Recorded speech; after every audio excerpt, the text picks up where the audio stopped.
Hey friend, you are listening to the Pro Organizers Coach podcast. I'm your host, Samantha Brown. I'm a professional home organizer, decluttering specialist, and business coach.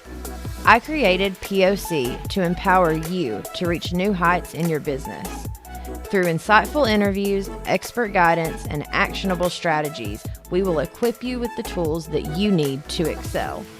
This podcast is not just about tidying up spaces. It's about building a supportive sisterhood of passionate professional organizers. Whether you're a seasoned pro or you're just starting out, this podcast is for you. So let's do this. Hi, ladies. Oh, I'm so excited for today. It's the last day of our workshop. So day 3, we are talking about sessions. So if you have not noticed, which I'm sure you have because I've been posting and talking about it on the podcast, but just to bring you up to speed, day 1, we talked about our consultations. Day 1, we talked about phone calls. Got to have a phone call first, right? Day 2, we talked about consultations. And then today we're going to talk about sessions. And before we get started, I want to let you know a little bit more about who I am, just in case you are new to our Facebook group or new to the podcast, because I'm also going to be putting this out as a podcast episode. I'm Samantha Brown. I am a professional organizer full-time. I still do that for a living, which I think is super important if I'm someone that is also teaching you how to do what it is that I am currently doing. I wouldn't want to necessarily be teaching something that I am not still currently living on a daily basis. So I'm a professional organizer. I'm a declutter specialist because 90% of my sessions are decluttering sessions, and that helps the majority of my clients more so than anything, which we will definitely get into today. And then, I have a podcast, obviously, called Pro Organizers Coach. I have the Facebook group called Pro Organizers Coach. And then I also have a YouTube channel where sometimes I just put out anything that I've recorded, that we have video that turned out good because, life online, there's always something. So I thank you so much for joining me. I am so thankful to all of you who have joined us here in the Facebook group. Real quick, I just want to remind you about my membership that I have, because the doors will be closing tomorrow night at midnight. So you've got one more day to come join us, or the doors are closed for the rest of 2023. And the reason I want you to come join us is because we are a sisterhood. This is not just the way that you would go on Facebook or that you would ask someone a question and get one answer. Just a minute ago, as I was getting ready for this, one of the girls in the membership, we have an app. So on your phone, you click that button and you're inside of the app. And all of a sudden, I got a notification that one girl had asked a question and like 2 or 3 others had already given her answers. But what I love about it is that when you get those answers, they already know each other. So they're giving each other answers based not just on their own experience, but also on their relationship with the person that is asking the question. And so that is the reason that I even created the group coaching community, is because, and the podcast for that matter, but specifically the group coaching community, is because I always felt so lonely in my business in the beginning, in the middle, even before I started it. I was always, it's one thing to type in something and get an answer from somebody, but to really have connection and to have a group of women that I can be like, oh my gosh, like just today I was talking to one of the women, Trista, and she had actually heard one of the podcast episodes I just put out. So she sent me a quick message and she was like, you almost gave up the membership. Why didn't you, call me? I would have talked to you and made sure that you did not do that, because we need this. And so the reason I'm sharing that is because it's so hard to convey the value that you get inside of the group coaching community, between the networking with other organizers, the sisterhood of support, the inspiration that you're getting from other women all over the country that are running their businesses, the group coaching, the replays, the workshops, the co-working sessions, like the list just goes on and on and on. And I would love to have you come join us. And honestly, if you want to join us for 1 month and at the end of the 1 month, you're like, you know what? I'm just not getting enough value out of this. Then, you can quit the membership. No harm, no foul. But I want you to at least try. So if you have even somewhat thought about joining us, please come give us a chance, because I promise that if you work the membership and the group and you come in and you come to the group coaching sessions, or at least watch the replays if you're not able to make it, you will get so much value for your business that you will start to see a difference and you will feel differently. Because for me, it's all about knowing that I am helping my women succeed. The ladies in the Facebook group, the ladies in the membership, my podcast listeners, this is a calling from my heart to help you succeed in your business. And honestly, it's not just for professional organizers. It's also for women that have cleaning businesses. Because for me, my story, I started as a cleaner. And I'm going to get into that a little bit more later on, because I think that that is very pivotal in how I got my business to where it was, because it takes time to get your business off the ground and to get clients consistently. So in the meantime, how do you pay your bills? And so in my opinion, you should definitely be able, and if you're anything like me, you're obviously, you just want to help people. You're probably a multi-passionate entrepreneur. And so why not take something you're doing and slowly transition yourself, but do it in a very strategic way. So that way, within the 8 or 9 months that it takes to get those consistent clients, then you can be a professional organizer 100% of the time, like I do daily. So, all right, let's get into this. You ready? All right. So I've told you who I am. I reminded you that you've got about 24 hours left to come join us in the membership. And by the way, tomorrow, Sunday evening, the 10th of September at 6 p.m. Eastern Standard Time is actually our Sunday group coaching session for September, because last month was Labor Day. So the first Sunday we didn't do it then. So we bumped it to tomorrow. So if you join tonight or in the morning, then you get a group coaching session tomorrow that you can come to. And Tuesday is when the accountant is coming to do her workshop and to do a live Q&A at the end for all of my members. So I'm so excited about that. And last but not least, and then I'll stop talking about the membership, I promise. But bonus, anyone that joins this weekend gets a bonus 30-minute unstuck coaching session with me. Now, the point of that is to put it out on the podcast if you would like, or we could do an interview about what you've learned. If you're farther along and don't feel like you need an unstuck coaching session, but you would like to have an interview done, or you have a topic you would love to talk about on the podcast, as a member, you get a 30-minute podcast episode, whether it's an unstuck coaching session or whether it's an interview where we talk about a specific topic. And so, so come join us. What are you waiting for? Okay. All right. So today we're going to talk about sessions, and I want to kind of go into for just a minute why I do sessions and not packages or hourly. So for a lot of organizers, especially when I first started my business, I had never heard of someone doing sessions. And what I kept seeing was that, you're supposed to do packages. And I'm like, well, how do I know how many hours this job is going to take, especially in the beginning, which I still don't half the time can't tell you exactly how many hours it's going to take, because it depends on the client, how quick they are at making decisions. I mean, there's so many factors that go into how long it's going to take to get that project done, because it's a collaborative process. And so I was so confused by the idea of trying to do packages. The other thing that honestly was very hard for me was to be able, like the thought of going and telling someone, okay, this is going to take, 5 sessions, let's say, at $300 a session. So you owe me $1,500 before we start working, or you owe me $1,500 half up front and half at the end.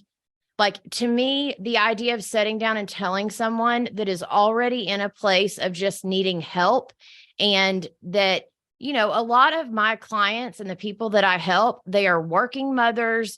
They are, what you would almost consider middle class. And so to look at them and say, you owe me $1,500, which is, probably your rent for the month or double your rent for the month, especially years ago when I started, I like in good conscience, I couldn't do that.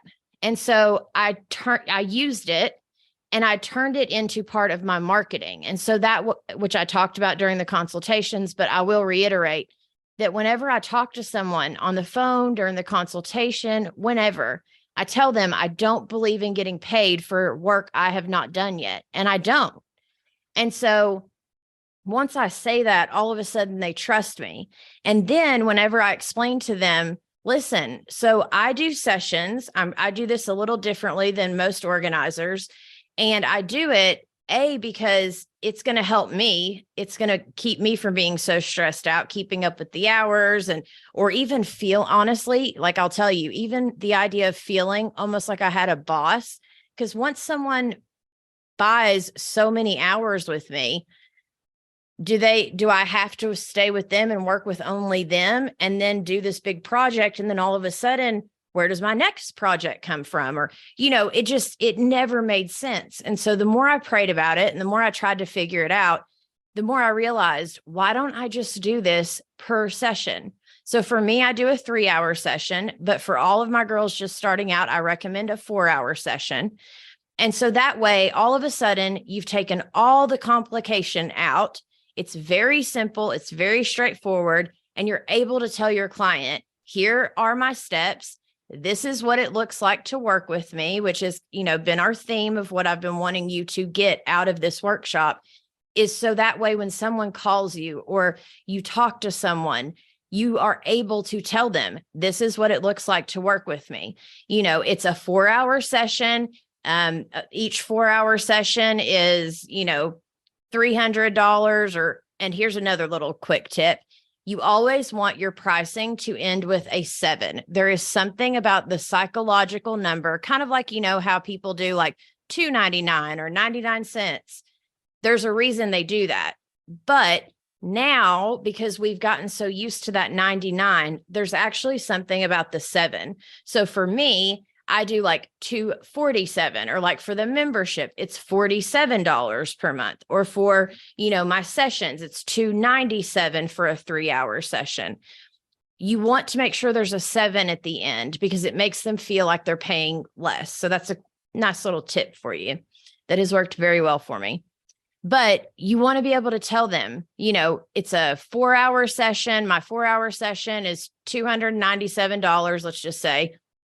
And in those 4 hours, we will get done what we can. We can either do it together, or if you're talking to someone that's like elderly or that literally just needs you to be their hands and feet. Like I have a certain client that I was just telling her when she called the other day, I said, listen, you can sit in a chair. I will become your hands and feet, and you can tell me what it is you're needing done, because she was a very organized person, but she had recently had surgery and she's getting older. And so she already knows what she wants. She just physically can't do it on her own.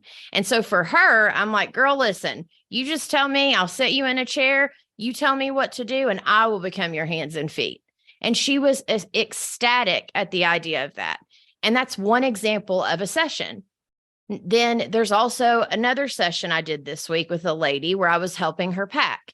And for her, she literally showed me where the boxes were. She showed me where all the supplies were. And then she went in the other room. She's like, I want the kitchen packed up. And then she walked away. And so I put my earbuds in and sat there and, started packing everything really good for her. That's another example of a session. And just to kind of let you know, because I get this question all the time about sessions. Well, what if it goes over the 4 hours? Or what if it's under the 4 hours? Well, first off, if it's under the 4 hours, you can almost always guarantee that there's another little like closet or project or something else that you could do to finish up that last little bit of time. But very rarely does it go under the session time. Now, if it goes over the session time and you're able to stay, then and you see that like, oh, I can get this done and it's probably just going to take me an extra 30 minutes to an hour. Well, then you have the amount, you take however much you charge for the session, you divide it by how many hours your session is, and that is your hourly rate essentially. And you just add that to the end. Now, don't just stay for the 5th hour and add that to the end without asking the client. You want to always, always, always ask your client. So let's say I was doing a 4-hour session and I was at hour 3 and I see that, oh my gosh, I'm not going to be able to get this done in the next hour, but I know that if I stayed 1 extra hour, we could 100% have this done. Like I don't need to come back for a whole separate session for this area. And I want to get it done. I've got the time. So then I would go to the client and say, hey, so I know we just booked a 4-hour session, but I really believe if I stayed an extra hour, I could get this finished for you. Now, the extra hour is an additional $75. Do you want me to stay today, or do you want me to just stop at the end of my session time and come back another day, us finish this project at the beginning of the next session, and then move into the next room? Which would you prefer? And based on their finances, their time, they'll tell you, and at the end of today, I'm going to talk about a few misconceptions, but just a hint, that's one of them, is that we think that like we have to know everything instead of just asking our clients. They will tell you what they want. I promise you. Okay. So let me see where I am. Okay. So we've talked about sessions, why I chose to do sessions instead of packages. You could also do hourly, but the reason that I like doing sessions is because for me specifically, I like being able to say, okay, I take my son to school at 8:30 every morning. I do a session from 9 to 12. I'm home by 1, or I run the stuff off from 12 to 1, and then I'm home by 1:30. Whatever that is that you need your schedule to look like. The reason we started these businesses is so we could set our own schedules. And so you've got to sit down and realize, what do I want my day to look like? Like ideally, if I could snap my finger and that is how my day looked, what would I want it to look like?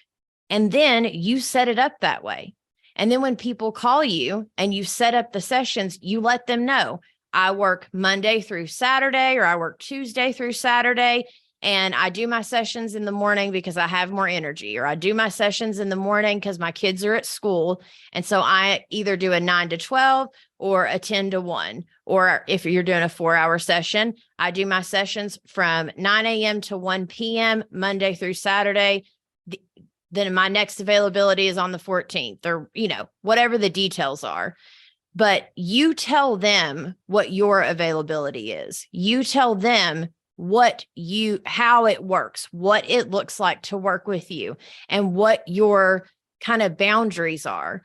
And if you're anything like me, that was so hard in the beginning. Like in the beginning, I was the one at 11 p.m., half asleep, and all of a sudden someone fills out my form and I'm like, oh my gosh, maybe I should call them back right now at 11 p.m. No, I can literally send a quick text if I see it right then and be like, hey, I saw where you reached out. I'll give you a call in the morning. Does 8:30 a.m. work for you? There are so many, or you can turn your phone off and literally wait till the next day to respond. That's okay too.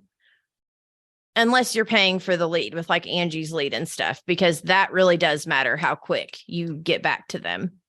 But my point is that we need to figure out, what do we want our business to look like? What do we want it to look like to work with us? So then we can tell our clients, here are my boundaries. Here are my expectations. These are my guidelines. Or, they don't know that you're the one that set that business up that way.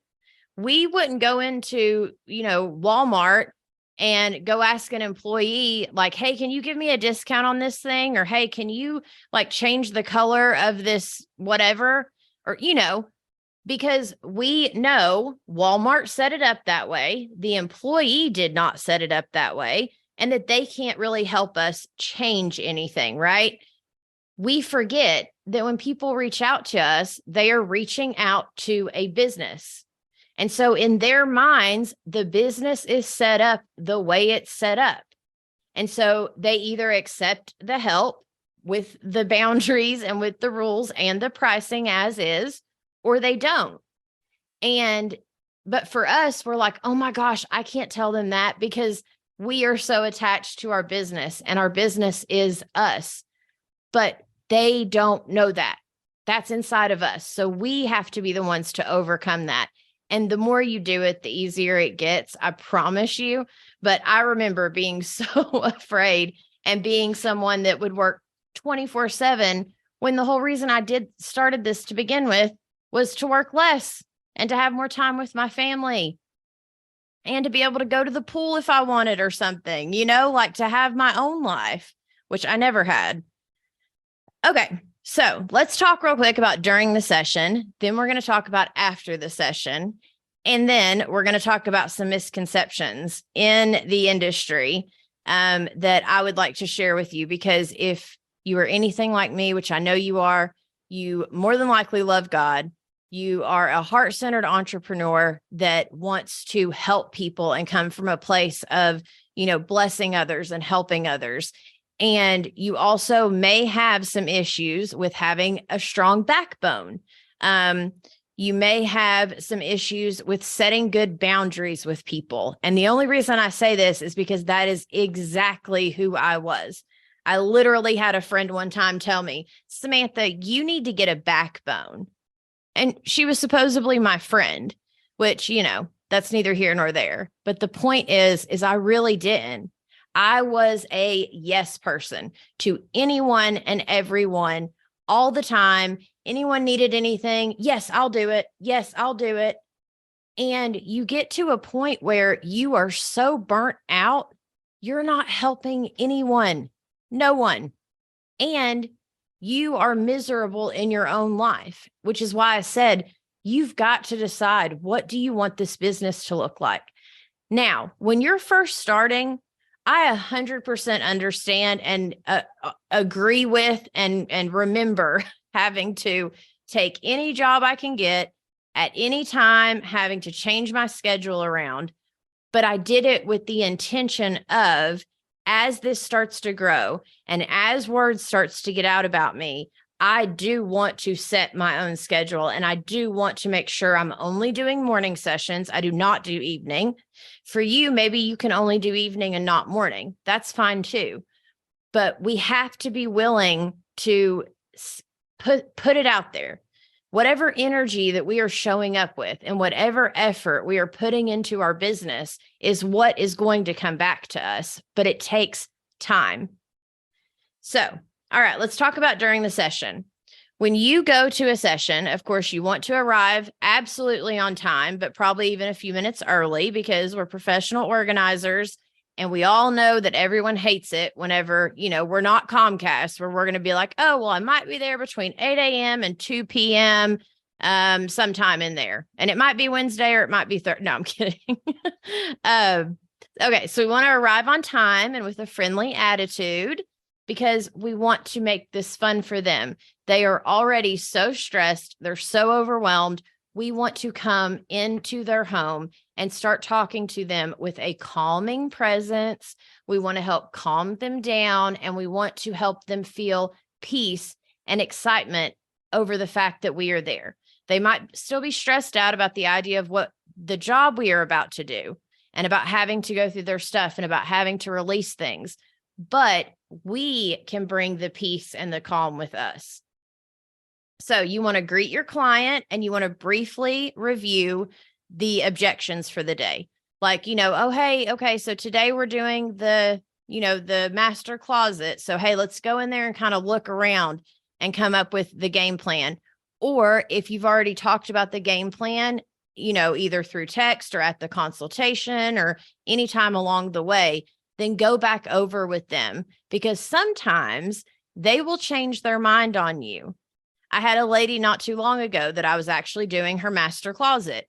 And I'm maybe 30 minutes into the session, and I walk out, and she has pulled everything out of her laundry room into the kitchen, and it's just everywhere. And I was like, okay, so are you wanting me to keep working on the master closet, or are you wanting me to help you with that? And she's like, oh no, I've got this. You keep doing what you're doing. And I'm like, okay. So I go back to doing what I'm doing. Well, maybe another hour or so go by. We're getting closer towards the end of the session. And I see that she still has it everywhere all over the kitchen. And I could not leave her like that. So I told her, I said, listen, let me put the master closet on pause. Let me help you get this squared away, because you seem to be kind of struggling right now. And if we do it together, we can knock it out. So that way it's done for you. And then my next session, when I come back, I'll pick up where I left off in the master closet. She was like, okay, great. Thank you so much. Because I was out here, she was so stressed by that point. And so that's why I say we've got to ask our clients, and we've got to be able to go with the flow. I think a lot of us are type A's. We love to have a plan, to stick to the plan, always, don't deter.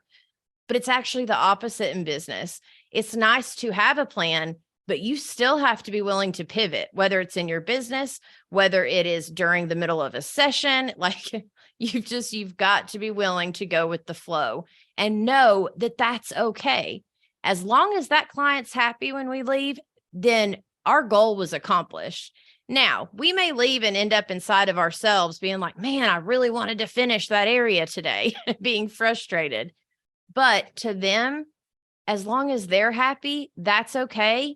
And then we can come back to finish it off, whether it was the master closet or the bathroom or whatever that was, we can always come back and pick that back up another day.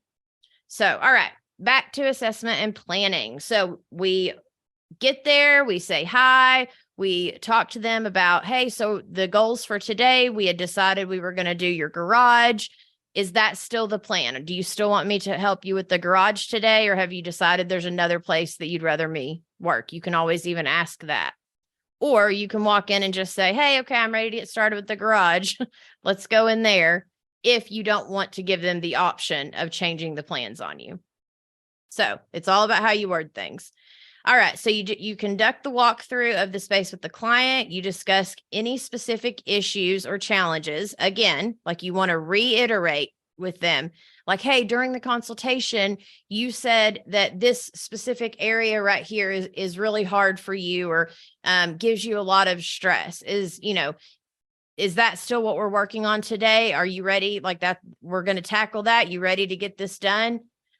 And just remind them, you want to develop the plan for the session, outlining the tasks and the priorities. Like, hey, what are the main priorities that we get done today? Now, another tip, take the before photo. And I say this because I don't know how many times I get to a session and I'm like, all right, let's go. And I'm so excited to get going that I forget to take the before photo. And then after, I go to take the after photo, because I always remember that part. And then I'm like, oh my gosh, I didn't take the before photo. So what I've learned is it is so much better if the clients have approved, during your consultation, they said it was okay to take photos. It is always better to take a before photo and not need it because the before and after wasn't what you thought it was going to be, than to not take it. And then all of a sudden at the end of the session, you realize it would have been one of the best befores and afters you had in your portfolio. The other thing that I love to do with my before photos, even if a client says, no, you cannot take photos, there's kind of two ways to get around that, or not around it, but to offer as a suggestion for them. One is you can say, hey, well, can I take the photo and you approve it before I use it on my social media? And if you say no, that you don't like it, then I won't use it. That's always, something to kind of ask them, like, hey, let me offer this to you, that I promise there won't be anything that shows that it is, you or your family or anything along those lines. If you'll let me take the photo and you don't approve them, then I will delete them. The other thing is that I've even done this for clients where they don't want the photo being taken for social media or my website or anything like that. But then I do tell them, okay, let me go ahead and take the before photo, because at the end of the session, I want to be able to show you what it looked like when we got started today. And then in front of you, I will delete it, because I'm not using this, if they're not comfortable with you using the before photos. These are just other options. But it is huge that you are able to show a client what their space looked like before you all got started that day. Because a lot of people, we live in it, so we don't see it. So we go in, if we get started and we do a session and then we're standing there at the end, the client still may not fully understand the value sometimes.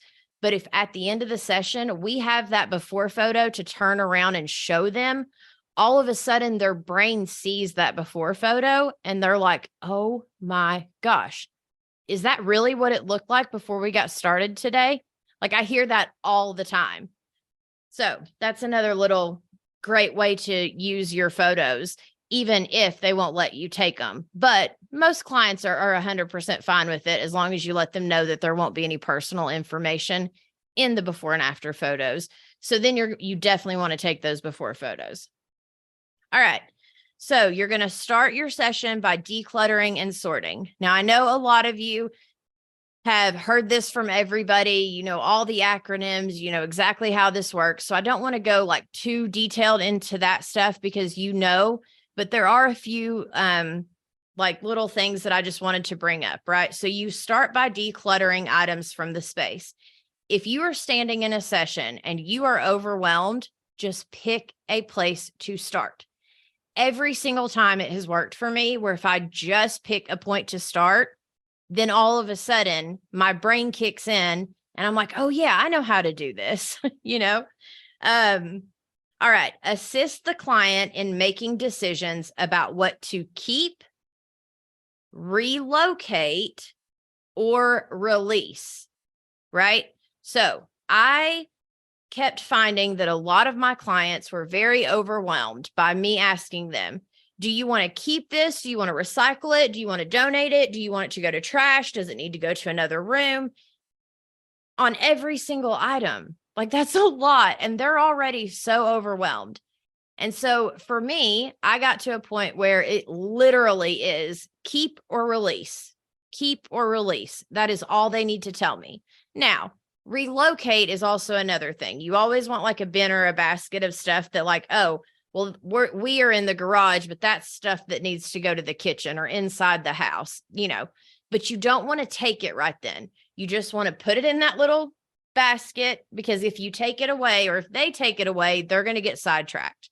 So you want like a little bin or basket or an area of stuff that goes to other rooms, that could even be their homework at the end of the session, right? Of stuff like, hey, take that stuff you wanted to keep.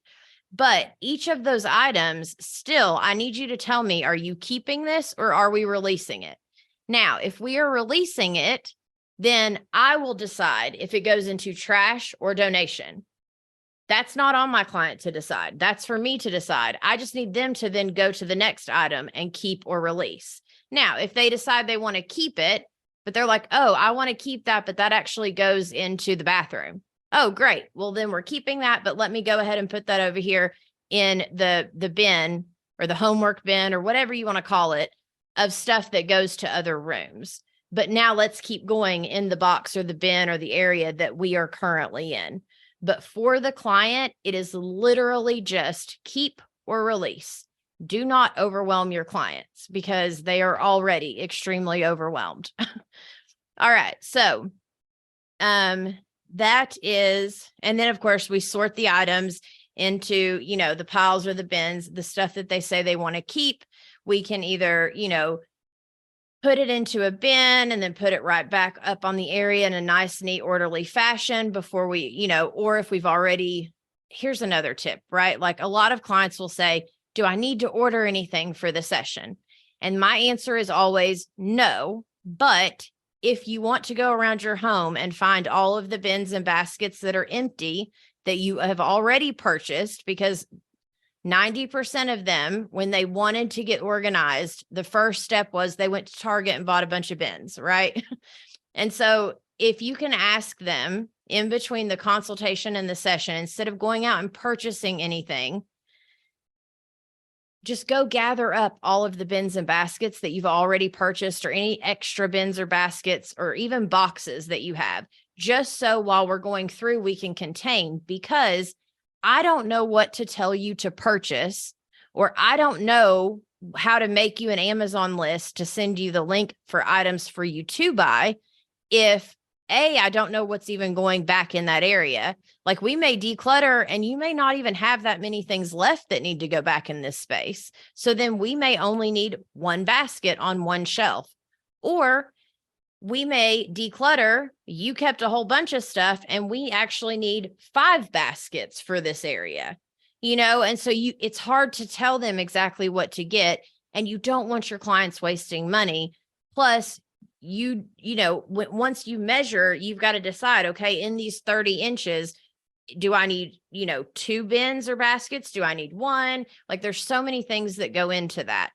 And so in between the consultation and the session, just tell them to get any bins or baskets, or even a few little small empty boxes that they have. You can always rip the sides off if you need to, just to have something to put in that area until you can send them a link later, or they can get somewhere to like Target or wherever to buy their own bins.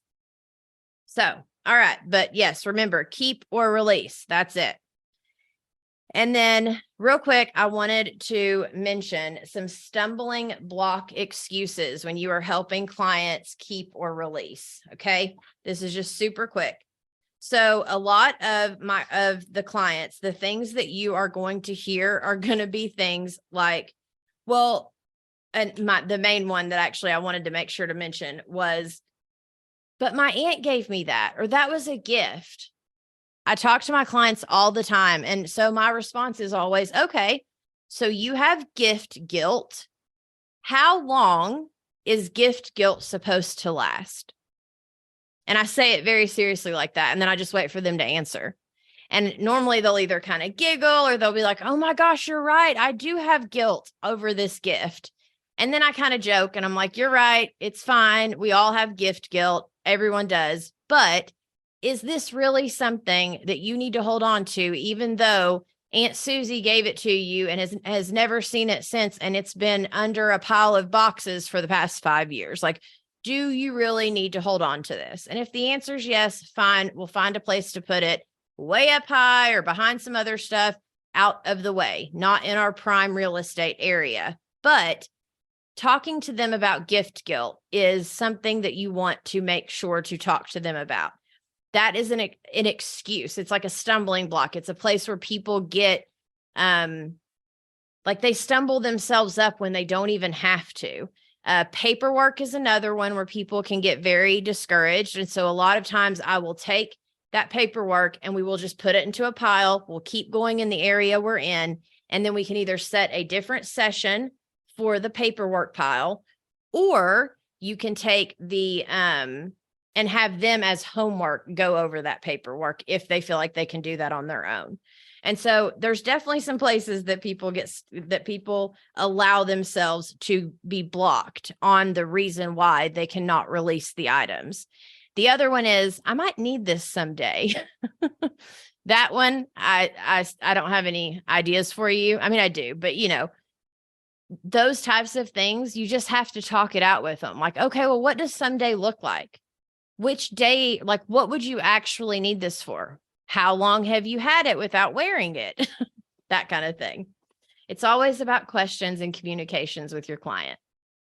All right. Now, organizing and categorizing. So first, we assessed and walked through. We made the plan. We got started. We are decluttering and sorting. Now we're organizing and categorizing. So we're determining the most efficient and logical way to organize the remaining items once they've decided what to keep. Then we're going to use appropriate storage solutions and containers to categorize and group items, and then we're going to label them.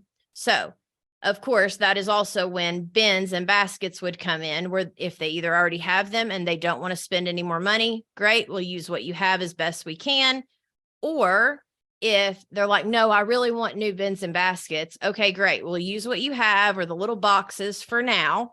And then in between now and the next session, either I can send you an Amazon link and do the research, or you can go and get yourself some baskets and bins to put the stuff in on your own. All right, maximizing space. So optimize the use of available storage space, such as closets, cabinets, shelves, but do not forget about the vertical space. Like always, always, always, like think about the vertical space. A lot of us, we, think about the stuff going in and out, or, even up high, like we think about the prime real estate on the shelves. But what about the inside of the door? Or what about, even on the wall, like if we could, or on the side of like your refrigerator now, they have like the spice racks that have the magnets. Like and I know all of you have probably done all this research on all of the amazing bins and baskets and options. It's just, don't forget when you're in that moment to look at some ways that maybe the vertical space can be used, because our clients never think of that. And then they always say, oh my gosh, I would have never thought of that. That's when you're doing good, is when your client says that. All right, cleaning and maintenance. Of course, as you go, you want to wipe down surfaces, removing dust, and then you want to create a plan with them or talk to them about how maybe you've even left some space. So as they bring new items in, how they can maintain what you all have already set up together. Now, time management. I wanted to talk about this because when you're in your sessions, you want to keep track of your time. You want to stay on schedule to accomplish that session's goals. Like, try very hard to not get distracted, because your clients will get distracted. And your goal, especially if they're a client with like ADHD, those types of things, the whole point and purpose of you being there is to help keep them on track and to help keep the session moving forward in a timely manner, right? You don't want to be super pushy, but you also want to remind them, if they start like talking and telling all these stories, like, oh my gosh, hey, yeah, I love, like, that's amazing. But I just wanted to let you know, like, we're about halfway through the session.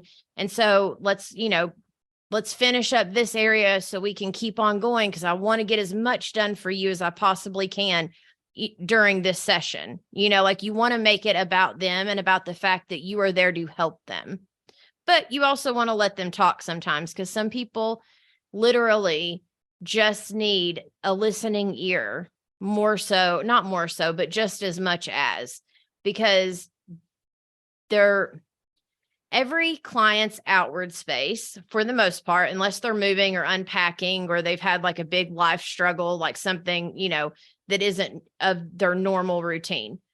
But if you look at their space and you think, wow, the way their space looks is a reflection of how they feel on the inside, and you remind yourself of that, it helps give you a lot more compassion for the way that they are talking to themselves, for the way that they are feeling on the inside, which is also why I loved going and getting my life coaching certification, is because for me, having those tools to be able to like hold the space, ask powerful questions, talk them through some of it in a way that also then benefits the organizing process too, is super, super important. Like, we are there to help them, not just physically, but emotionally, in my opinion. And not all clients. Again, all clients are different. Some clients are like, girl, don't talk to me. Just get in there and do what I'm paying you to do. And that's fine too. That's when my earbuds go in. I listen to a good podcast and I get my work done.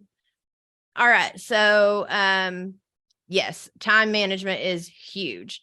And then also you can talk to your clients about their time management. Like, how are you? Do you need help setting up your schedule? That's a service that I offer. If you feel like you could help them in that area, or that's something you're comfortable with offering to your clients, helping them with time management or like time blocking or whatever that is that you feel like you could help them with, or, teaching them and showing them how, if you, could pick 3 items per day to try to get off of your to-do list and not focus on anything else, then at least you get those 3 things done per day. Like I'm sure you've heard all the little like kind of tips and tricks and stuff, but we can't assume that they've heard those. They don't love organizing and decluttering the way we do. They don't, they're made differently than we are. They don't even probably think about those things. And so the more information we can give them in a way of, hey, have you thought about doing this? Or would it benefit you if I offered this to you? We could do a session of, us sitting down and talking about, your bills or your schedule for the week. And I can help you come up with a plan to where, you aren't so overwhelmed daily every single day in your life, or whatever that looks like. Like, get creative as you're there with your clients.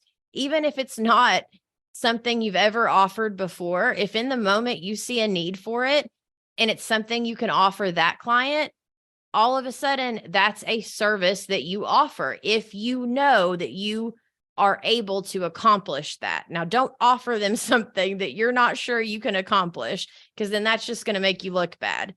But a lot of us are very good at a lot of different things that they're so easy to us, we sometimes forget how valuable they are to other people. All right. And then, this kind of goes into my next point, which was just client involvement, teaching them organizing principles and strategies so that they can maintain the space in the future. All right. So our session's done. We've, helped them. We've categorized. We've talked to them after about maintaining. And then so now we want to review and recap with them what we've gone over. We want to walk through the space with them. And whether they were a part of the session or you did the session without them, either way, you want to discuss the changes that were made. Like, even if they were there making those decisions with you, I always still at the end do an overview. And I'm like, hey, remember, we moved this stuff here and this stuff's here now. And then this is the way we organized this. You just want to do an overview, because it's just a nice way to cap it off at the end of what you got accomplished that day. And it helps them keep up the organizing system. And I always tell clients, especially kitchens, now listen, if we moved a bunch of stuff around, it's going to take you a week or so to remember where the new things are, because you've already been living here. So you're going to automatically go back to where it used to be. But if you give yourself about a week or so to remember, then all of a sudden it'll feel like it's always been this way. So just give them that little heads up so they don't feel crazy when they go to get a fork and it's in the exact opposite place. Because I have clients that are like, oh, I felt so dumb. I know we moved it to this other drawer, but I keep going back to the other one where it used to be. So if you just go ahead and tell them up front, like, hey, expect this over the next week. It's going to take you some time to, for your body to realize the changes that we've made, but that's normal. You're not dumb. It's just part of the process. Don't say you're not dumb, but you know what I mean. Okay. Discuss the changes that are made, the new system. You ensure that they are satisfied with the results, which a lot of times they will let you know. And some clients, I will just give you this heads up. Just because they didn't say how happy they were with the job you did, as long as they didn't complain about the job you did, then they are satisfied. Now, 80 to 90%, and I guess it also probably depends on what, where you live and the type of people that live in that area. But for the most part, people are like, oh my gosh, thank you. That was amazing. That was great, which makes us feel good. But then every now and then we get those clients, and a lot of times guys, by the way, we get those clients that they don't say anything. They're just like, oh, okay, well, here's your money. Goodbye, kind of thing. They're like, have a good day, or I'll see you next week at the next session. And you walk away thinking like, were they even happy? Did I do a good job? Like, I felt like I did a good job, but they didn't seem very happy with what I did. Just know that some people, if they didn't flat out say like, oh my gosh, this is horrible. Like, what were you thinking? You did not do a good job. If they didn't say something negative, then that's a compliment for them, right? Like not everyone's made the same. So just don't take it so personally if you get clients or when, because you will get a handful here or there that don't act overly enthused about what you have done for them. Don't take it personal. All right. And then the last thing we're going to do, of course, or the last two things, we're going to take our after photos, which, you could have done before you brought them back in based on whenever you want to do it. Just don't forget to take the after photos. And the other tip is try as best you can, if you remember, to take it from the same angle that you took the before photo. So it helps it, where you can visually see how different it is before and after, if possible. If not, just take them and you'll figure it out later when you go into Canva. But that is also when you're telling them about, hey, remember we did these systems, and, you're talking to them at the end and you're going over what you did that day. That is when you will bring back out those before photos. And that is when you will show them, hey, I just wanted to remind you, this is what it looked like when we got started today. And this is how much we've accomplished in 4 hours. And then that's whenever the majority of the clients are like, oh my gosh, seriously? Like, did it really look like that? And that's when, you did a fantastic job. All right. And then after your session, you also, once you want to see if you want to ask them if they want any homework, right? Which you may have talked to them about it during the session. Some clients love homework. Some clients love homework because they can't afford for us to do every single itty bitty thing. And so since it saves them money, they're like, hey, tell me more stuff I can do in between today's session and the next session. And so, keep that in mind, but make sure to ask them. Don't just be like, hey, so your homework is, don't do that. Ask them, be like, hey, would you like me to give you some homework or some things that you could get accomplished between now and when I come back that would help us further along, towards our bigger goal? And they'll tell you either they do or they don't want homework. All right. So, if you give them the homework, you've taken the after photos, then you want to go ahead, and if it's not the last session, or it's not a client that did like a one-time session for one specific area, then you want to go ahead and set up the next session while you're standing there talking to them face to face. Go ahead and pull out your calendar. And I would actually love to show you all what my calendar looks like. And it's hard to see, but I keep the widget on my phone. Let me see. I don't know if it's going to show. That literally has every single day. I have it color coordinated. And then that way I can go through and I can look. And if it's in orange, then that is something that is a to-do thing. And I put the time and exactly what it is. And then, if it's in another color, like blue for me is bills, or, organize your calendar in a way, or keep an actual paper calendar. That's fine too. But however you organize your life and your work and your schedule, go ahead and pull that out and be like, okay, so, today we got A, B, and C done. Our next session, I have next Friday and Saturday available. Do either of those days work for you? And then, just assume that they're going to book another session. They'll tell you if they're not going to, or if they need to wait a little bit more time, or if they're like, well, let me get some of this done and then I'll get back with you. Sometimes they'll get back with you and sometimes they won't. But a lot of times, if while you're still sitting there talking to them, you can go ahead and get another session on the books, even if it's 3 weeks out, then that's good. You've got another session on the books, put that on the books, then ask them how they want to pay, whether it's, Venmo, or did you want me to send you a Square link, or, however that is, they pay you. So now you've got another session set up on the books. They've paid you. You thank them, and then you say, oh my gosh, it was so great working with you. Let me get all of this trash and donations out of here. The way I like to personally do it, and the way I found that works best for me, is I normally take 2 loads, one for trash, one for donation. And I kind of look and see where their house is, and then where my local dumps are, or donation centers. I have a dump that I really like. There's a dump close to my house that I love to go to because they're so, easy and not picky. So a lot of times I will look for the donation center. I'll go ahead and pack my car with the donations that need to be donated. And I will then take and put like either, right outside their front door or in the garage, depending on where we were working, somewhere that's outside of the home, that I could the pile of trash. So that way I can run the donations off. I can come back, load up the pile of trash, and then leave without having to like interact with them again. The point is for me to be like, okay, we've set up the next session. You've paid me. I'm going to go ahead and get, these donations loaded up. I'm going to put the trash out here. I'll be back to get it, but I will see you in 3 weeks. If you need anything between now and then, let me know. And it was such an honor to work with you today, or something along those lines. But that way, when you come back, you're not having to like ring the doorbell and go back in and grab the stuff again. And it just makes your time so much quicker, and not kind of awkward as you're leaving.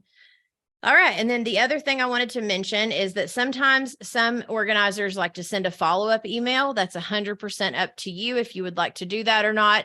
Personally, I don't, but that's 100% up to you.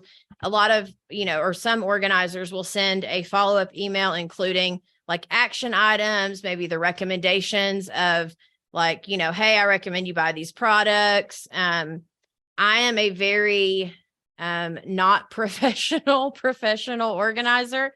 I'm more of a heart to heart, like, not friend, but like, we become more than acquaintances when I'm working with my clients. And so a lot of times I'll just end up sending them like a text through, with like an Amazon link or that kind of thing if I need to send them products. But you're more than welcome. Some organizers like to keep everything completely professional, and they don't want people either, having their phone number, or you can get a like Google Voice number that to where people don't have your personal phone number, but they still have your business phone number, and you can still send them texts and call them and that kind of thing. So it's however you would like your business to be ran. All right. And then, so and then at the end, like feedback and invoicing, you always want to collect feedback from your client if at all possible. Like, if you want to send them like maybe a questionnaire with a few questions, or if they are someone that, like, let's say you're doing their whole home, or you're going to be doing more than just 1 or 2 sessions, I would always wait maybe until you're closer towards the end of the working together, so they get to know you more progress has been made, because you want better feedback, more information that isn't just based off of their first or second impression of you. And then the same with the sending them the link, asking for your 5-star review. You want to specifically, you want to wait until they are the happiest. I always send the asking for the 5-star review at the end of the session, that they are like glowing when I leave there, right? Like, they're so happy with the work we did that day. When I leave that day, that's when I send a text saying, hey, it was such an honor working with you today. I can't wait till our next session, but would you please do me the biggest favor and send me or give me a 5-star review on Google if I send you the link? I ask them, are you going to give me a 5-star review? Or like, I state it in a way letting them know I expect 5 stars. And so then of course they're like, yeah, absolutely. And then that's when I send the link. Now listen, probably 30 to 40% of the people you send the link to will never even take the time to go and leave a review. But at least you have set the intention of, I want a 5-star review. And you've done it strategically when they are the happiest with you. Okay.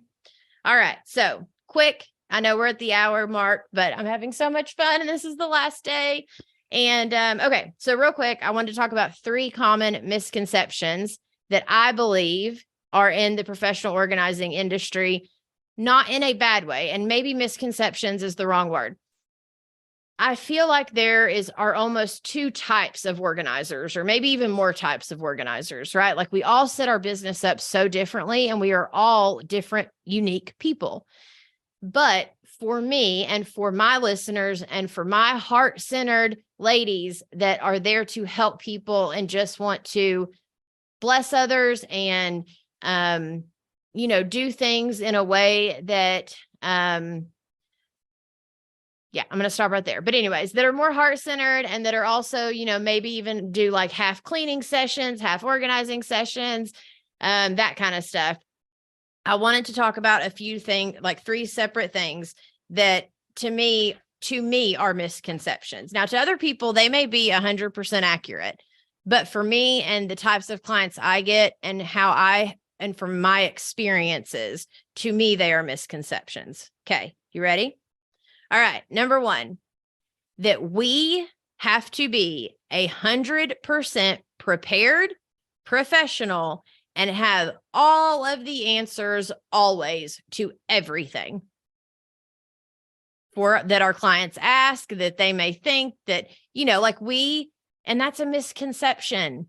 We do not have to be 100% prepared, have every answer, know all of the answers down to a T, do all of the research, have everything perfect. We don't. What we do have to have is compassion, a listening ear, and if we don't know the answer, being willing to say, well, I don't know the answer to that, but I am willing to find out, and then I will get back with you. It's okay to say that. We don't have to be 100% perfect 100% of the time, because no one is. And the more honest that we are with people, like, we think it makes us look unprofessional, when really what it does is it makes us more intriguing to people, because they're like, oh my gosh, like, she's not perfect. Because I hear that all the time. Oh, your home must be perfect because you're a professional organizer. It is not whatsoever. Now, is it better than it used to be? Absolutely. Because I have systems that I've implemented and I'm learning, but I am still learning on a daily basis as well. I don't have it all figured out. I'm just taking it one day and one step at a time. And that's why I like doing it this way and explaining to my clients, listen, I am, a hot mess on certain days too. I'm figuring it out as well. And that's why I'm going to link arms with you, and we are going to walk this thing out side by side. Same thing with my organizers that I coach, I'm going to meet you wherever you are. I'm going to link arms with you. And so are the other ladies in the group. We're all going to link arms, and we are going to support each other, because none of us have it figured out. But all of us combined, we can figure this thing out for you. So, all right, misconception number 2, that we need to look at what everyone else is doing, and we must do the exact same thing in our business if we want to succeed. That is 100% a misconception. The more that we are honest with who we are, the more that we decide, what do I want my business to look like? What do I want my statement of this is what it looks like to work with me? What do I want it to look like to work with me? And then that's what we create. And we do it from a place of like good intention and being willing to fail forward and being willing to pivot and being willing to take it one day at a time, step by step. Then we are going to be 1,000% more successful being who we are, who God has created us to be, than looking and seeing what someone's showing us on Instagram or on TikTok or anywhere, taking who they are and what God's called them to do and thinking that we need to do that for us. I've always heard it said, God can't bless who you pretend to be. And it's true. He could if he wanted to, obviously, but the point is that the more we are authentically ourselves and we talk to those people that are authentically our people that are out there for us to speak to and to help, the more successful that we are going to be, and the more happy that we're going to be. Because when I work with people that are not my type of people, I am miserable. Like, yes, the check cleared, or, I got paid. I'm thankful for that. I can pay a bill. But at the same time, it doesn't have that same excitement and fun and, having a good time the way that it does when the clients that I'm attracting are the people that are my kind of girls, right? So that's just a thought and a misconception, in my opinion. And then last but not least is we have to only be professional organizers. And what I mean by this is we think that to have a successful professional organizing business, we have to only be professional organizers, or that we have to be only cleaners, or that we have to be only whatever. No. When I started my business, literally, I started it as a cleaning business. I was a caregiver for autistic children for over a decade. Then I started cleaning houses on the side. Then I'm like, oh, okay, well, maybe I can take this house cleaning thing and like do that more often, but I was still caregiving sometimes and still cleaning sometimes. Then that pivoted to cleaning all the time. And then that was just not for me. Like, it worked for a while. I was thankful for it. But then when I decided I wanted to be an organizer, well, you don't have a line of people ready to work with you the second you open the doors, right? And so it takes time. Like it can take up to like 9 months to a year from the time that you decide you want to be an organizer till the time that you have like consistent people coming in to work with you all the time. Well, how are you paying your bills in those 8 or 9 months? Well, you could, do babysitting, you could do house cleaning, like the list goes on and on and on. You could get a part-time job and then, work that 3 or 4 days a week, and then do your organizing business on, the other 3 or 4 days. Whatever you need to do to get scrappy, to get your bills paid while you build this thing is 100% how it's going to happen. This is not an overnight success. It's just like with the podcast and with the membership. I remember my husband being like, what are you doing down there? Like, why are you spending so much time in the office all the time? And you're doing it for free. And I'm like, honey, this is the long game. And not that it's a game by any means, but in the sense of this is my plan long term for my business, for our family, for our lives. I am creating what I want my life to look like. But I know it's going to take time. I know this is not going to happen overnight. And so I had to take any and every little scrappy job that I could get. I did pet setting. I did house cleaning. I did, I don't even know. The list goes on and on and on. But what that's done over time is it's helped me build my network like crazy because all of these people trust me. B, it has also helped me to where now when I am faced with a situation that I need my brain to like figure out something to do for that, I'm like, oh my gosh, we could do this. Or have you thought about this other thing? Because I had to get scrappy in the beginning. I had to be able to pay the bills. My husband had a motorcycle accident. We literally had just launched the business and him and I were going to be doing it together. He was going to be doing handyman work while I did the organizing. And that was the business we were going to build. And literally a couple months later, he got hit by a truck on his motorcycle. He broke 28 bones. He literally broke his neck, his back. He was in a full like body cast. He had to relearn to walk again.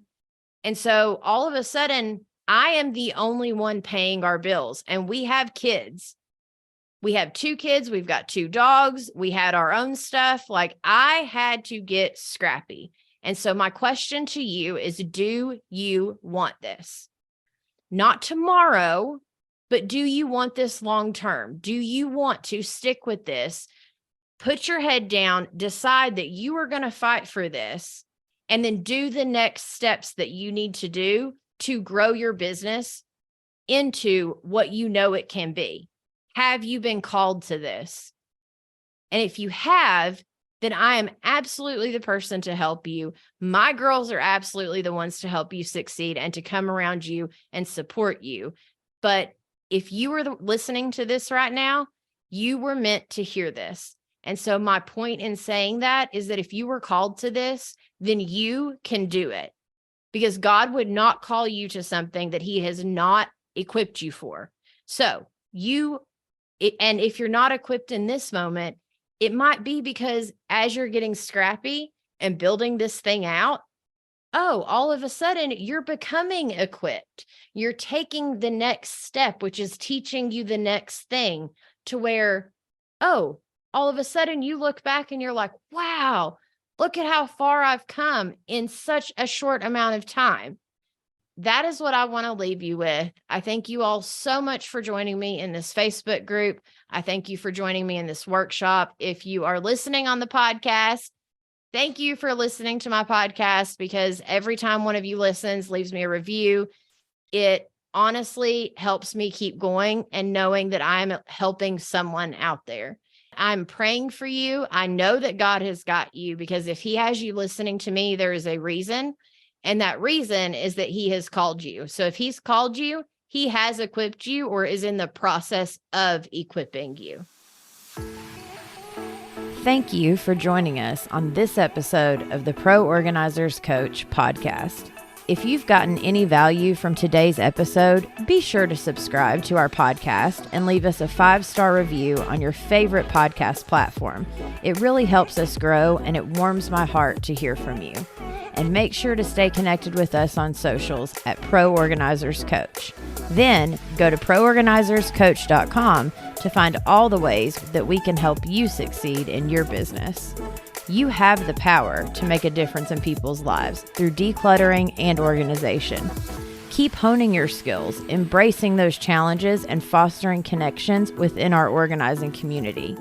Progress will come with every step, so keep pushing forward and you will achieve your dreams. Girl, you've got this.